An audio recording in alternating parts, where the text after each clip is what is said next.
Assalamu alaikum wa rahmatullahi wa barakatuh to some of you, and peace out to the rest of you. What's good, black YouTube? Should I say the black manosphere? Emphasis on black, emphasis on man. And as you all know, over here where we live, we don't oppress the innocent. And we don't blame the innocent for the crimes of the guilty, but we don't exonerate the guilty either when we know they're guilty. They only get the benefit of the doubt. And that's the balance, and that's what's fair. So your man's, now let's go back to Africa, would say your man, not your boy. And I wanted to say the same thing, but I found out he was already saying it. But as your man's, like mine, I have to tell y'all that coming back after 3 years of being away has been a bit of an eye-opener, and I'm not even here my first week yet. I have not recorded since I have landed. And I landed on Thursday night. I was supposed to land Wednesday night. But I landed on Thursday night. And then on Friday, I traveled through Charlotte to the New Orleans airport. And I caught a ride back to my hometown from New Orleans. Fortunately, a very close childhood friend, I bumped into him in the New Orleans airport. He was going, so before I could even download a rideshare app on the US side, I bumped into him in the airport, met his sons. They were coming back from Florida, and we're going to the same hometown. Well, really, it's a few miles apart. But as y'all know, Gulfport and Biloxi are near each other. But he was like, look, I ain't seen you in years, man. I mean, last time I saw him was probably 97. And so he's been married and divorced since then. And apparently, and this has something to do with everything. This friend of mine, we're just going to call him Dark. And yeah, he is Creole. He never knew I was Creole growing up, ironically, because I didn't know. But it doesn't matter now. It's just some of y'all want to know his last name. But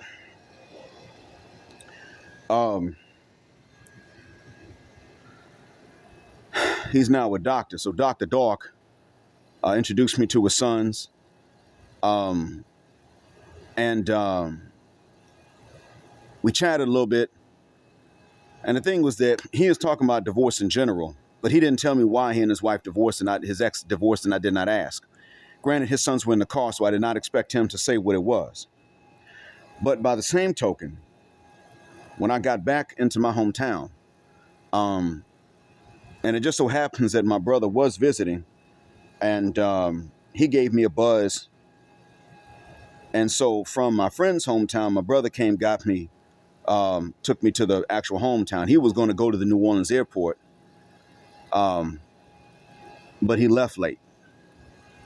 So anyway, until that point, Dark told me about this, but later on the ride back, I was telling my brother how it was just fortuitous that I ran into Dark at the airport. And he said, yeah, it saved us all a lot. That was fortuitous. And then he told me, he said, do you remember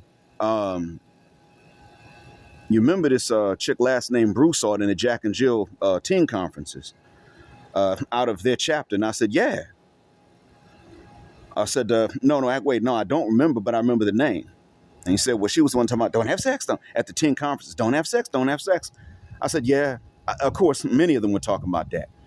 And then he said, well, the reason why they split was based on her hypocrisy. And so because of the hypocrisy, she was sitting up talking about this. Then years later, they married, and she was doing it anyway and not with a husband. So, of course, I mean, you all already know what that's going to lead to when he finds out about it. And this is none of these are ratchets. These aren't, well, the ladies are, but, and I'm being nice saying ladies, but the point I'm making is that we all Huxtables here. We're not Cosby's on one end, and we're not the neighbors of the Evans. And if we wound up becoming the Evans, we would become the Evans where there is some good sense and some attempt to keep things together, just amidst a set of unfortunate circumstances. We would not be the neighbors to the Evans or the guest characters on the Evans like Willie Snake Eyes and those guys. No, we're not them. We Huxtables out here.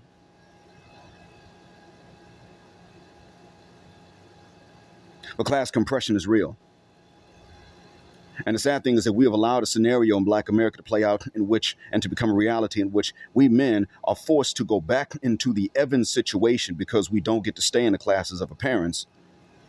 And we don't get away with those kinds of behaviors when we get older. If we follow class compression in our adulthood, we don't get away with it.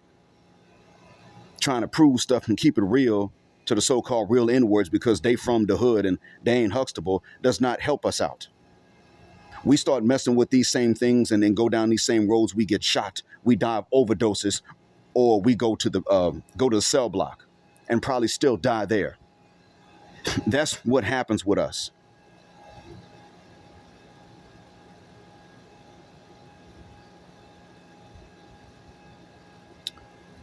But the ladies have been able to take on the class compression effects and affectations and just continue on and get away with it. Nothing stops them.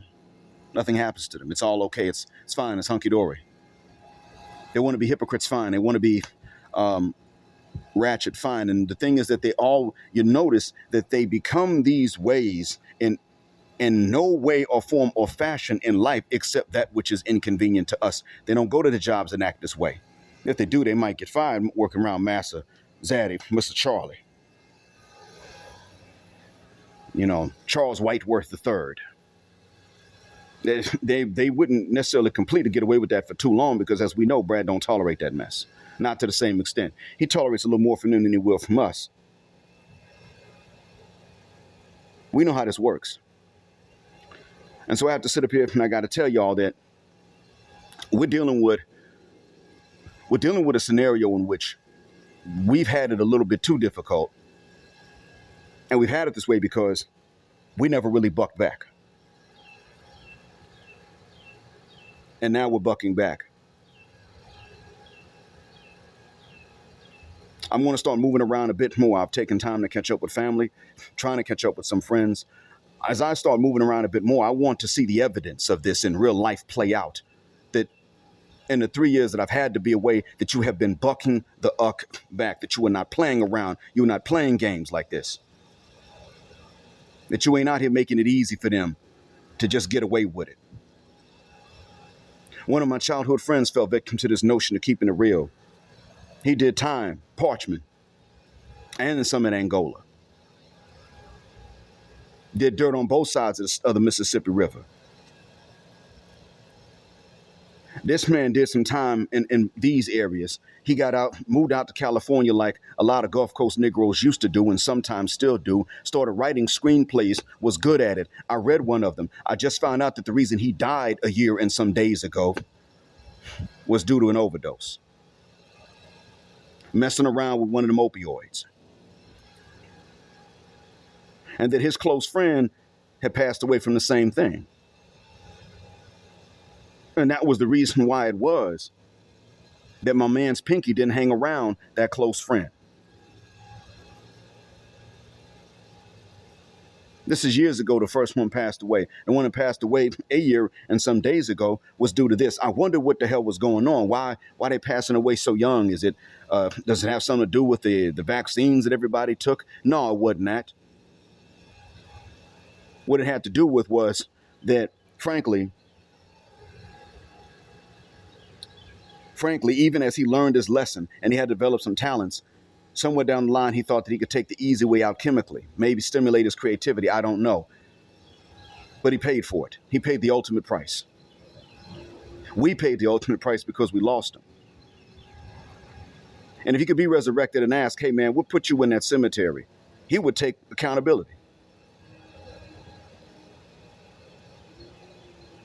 But he fell victim to that. And in all honesty, I'm less hard on him because when he was growing up, there was no talk about the importance of not falling victim to the notion of having to keep it real because your dad made it, but your uncle or your aunt didn't. And therefore, your cousins had it a little harder than you. There was nobody really talking about this at that time. My father was one of the few that did.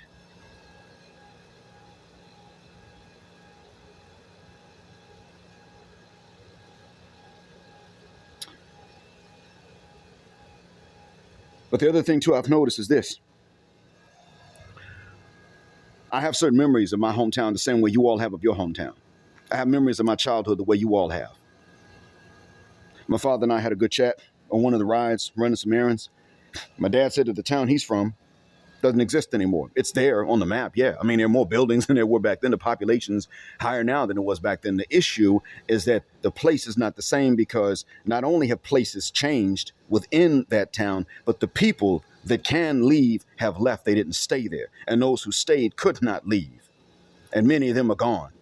Many of them are still there, but they're in the cemetery. That's where everything is now. He can't go back if he wanted to.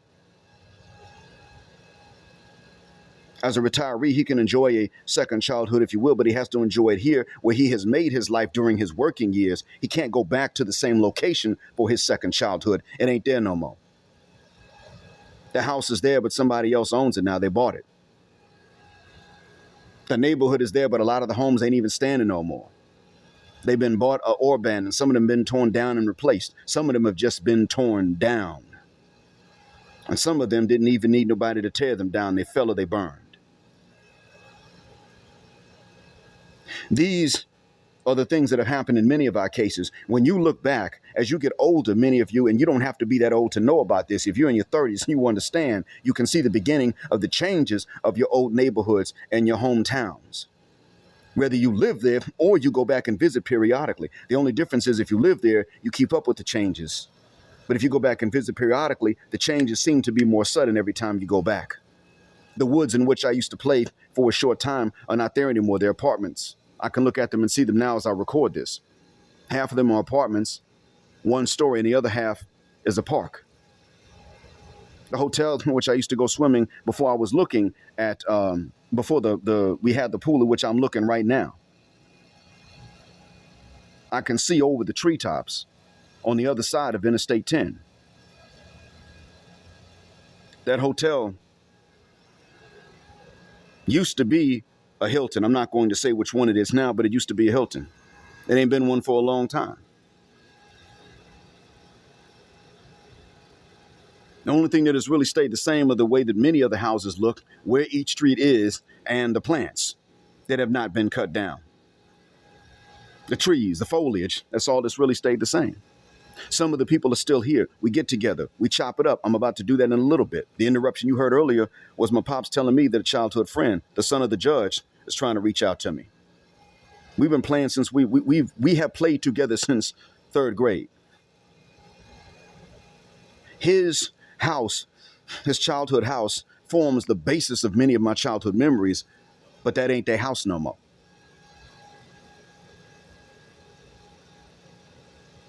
He's gotten married, become a stepdad before he ever became a father. He still ain't a father yet. He's just a stepdad to a white woman. It's going to be an interesting conversation when we sit down and chop it up. His brother got married. She went ahead, came out the closet after a family and kids and everything. She decided to go ahead and come out the closet. I don't like ding-a-ling. I don't know how.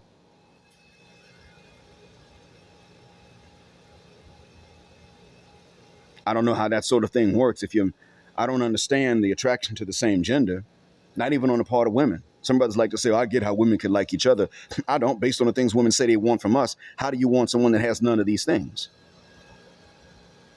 I don't quite get that, and I'm not sympathetic to it, and I don't fibbleguck, especially when black folks do it, because we didn't have these concepts back home, in most cases.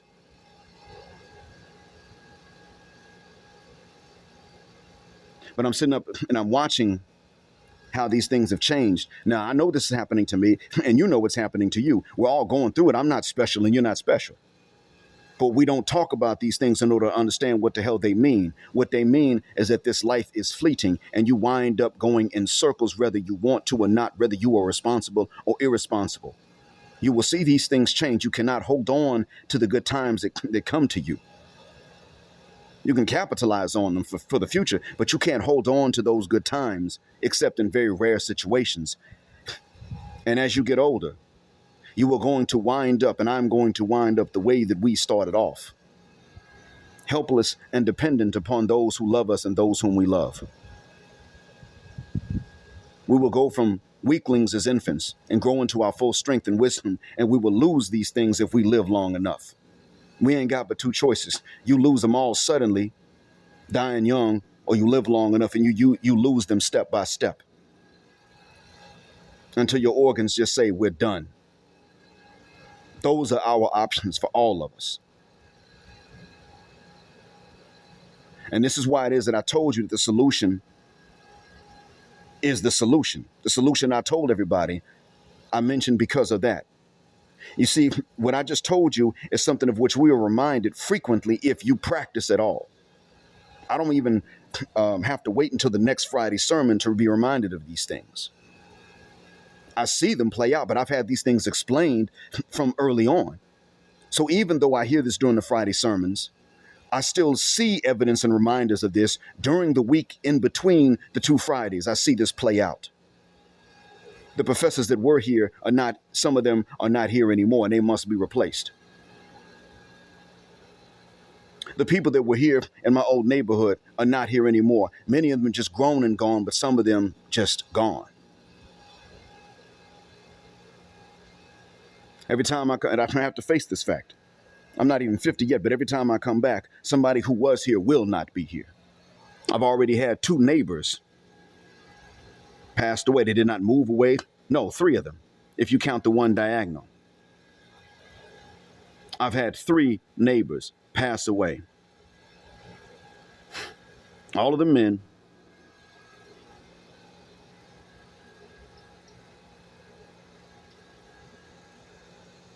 Couples I thought were together, been separated for years now. Many of us didn't know this. Had no clue. Just gone.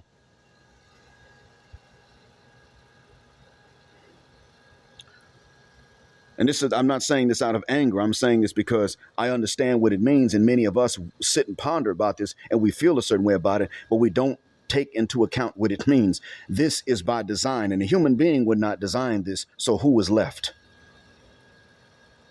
Some of you will say, well, the angels designed it this way. Well, who gave him that order? Because they take orders. And if you could talk to one and hear them, they would tell you, we take orders. From whom do they take them? We fight this gender war even because it's just. We fight it because it's a wrong war to fight. It's a wrong war to exist, but we didn't have a choice. It is unfair. We fight it because in the meantime, while we were here, with everything being as temporary and transitory as it is, the fact remains that we're the ones that are accountable for the decisions that we make. And we're sitting up and rightly saying we will not be held accountable for the decisions somebody else makes. And the decisions we don't make are not our accountability. We damn sure will not accept being held accountable for the decisions that someone else actually made. We do not accept that. But we're also looking and we're saying that as things happen, we realize that every decision we make has ramifications going into the future. And we're looking at that right now. And many of us are saying we're not going to make the wrong decisions, knowing that they're wrong. And we're going to tell other brothers what decisions we know are wrong so that they don't have to make them accidentally. Because even when you make the wrong decision unknowingly or accidentally, not aware that it is wrong, even when you do that, you have to remember this. Those consequences still go forward with you into the future. Some of you chose the wrong girlfriend when you were young. Just a girlfriend in high school, middle school, holding hands. Y'all ain't really done nothing without your clothes on. Y'all just go together. Y'all hold hands. Everybody, you tell everybody y'all boyfriend and girlfriend. That's all y'all do. Just that choice and certain things that she did or that you did to her taught you a lesson you never forgot or taught her a lesson she never forgot. Most of the time, you were the one that had to be taught a lesson. And if you were the one that taught the bad lesson, you wound up never having to learn a tough lesson yourself because all the other chicks looked and said, oh, she heartbroken. She's sad. He must be great. My turn's next. That's why.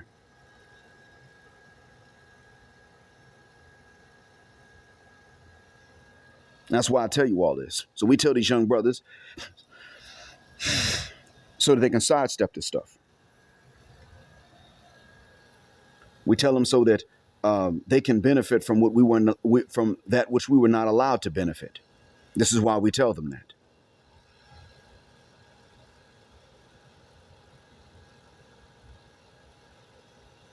We tell them this, we tell them all that we tell them because, frankly,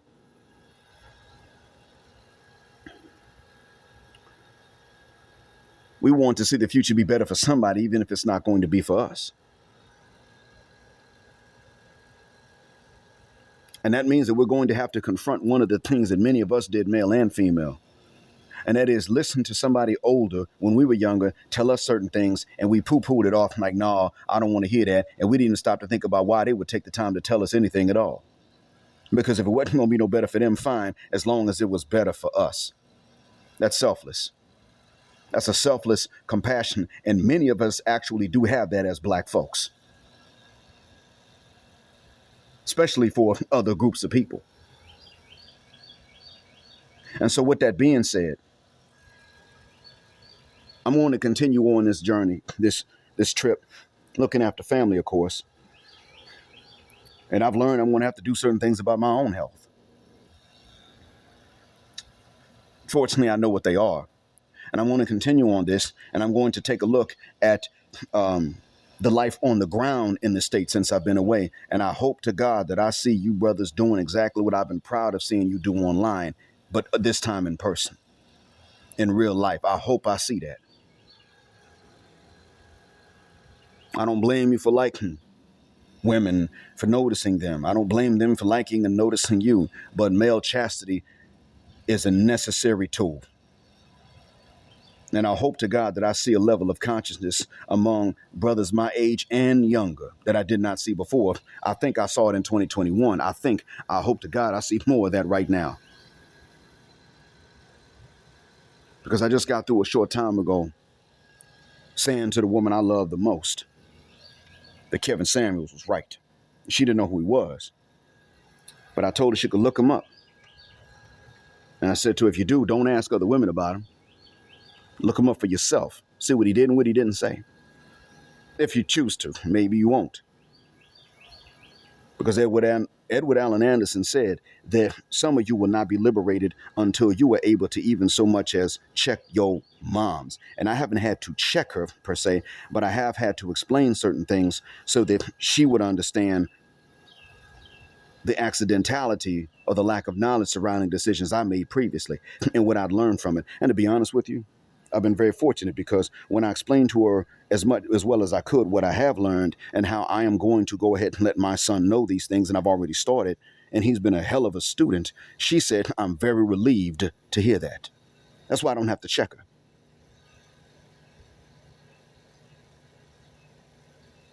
And she's even said that the vocabulary that I've had, she doesn't know what all of it means.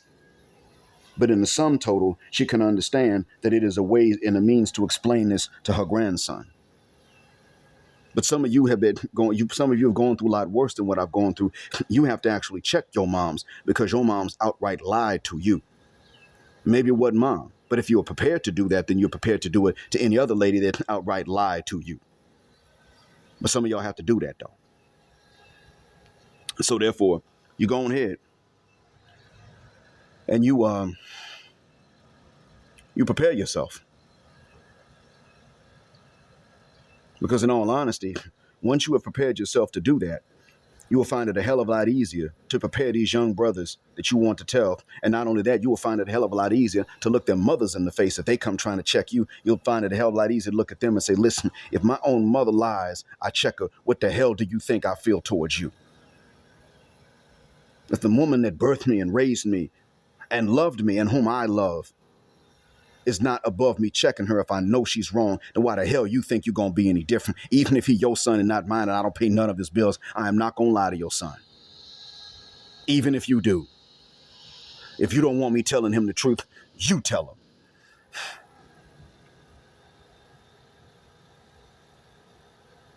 The days of the dual mating strategy being successful must be over. But in order for me to say that they are over, I have to see this in real life now that I'm actually here on the ground in the U.S. I'll keep you posted, and I really do hope that this helps out. I mean that from the bottom of my black heart and from the depths of my black mind. I hope that this helps. I really do want to see evidence that you all are benefiting in real life from the Black Manosphere's knowledge online being shared. Make me proud, black man. Thanks for listening. As always, black heart, black mind, black out, assalamu alaikum, black heterosexual, non-select male power because they don't like it, and black patriarchy until extinction or judgment day. Thank you for flying again with us here on Jet Black Airways, where the phrase jet black is also a verb. Keep jetting black with us till the wings and the wheels fall off. Gender, justice, forever.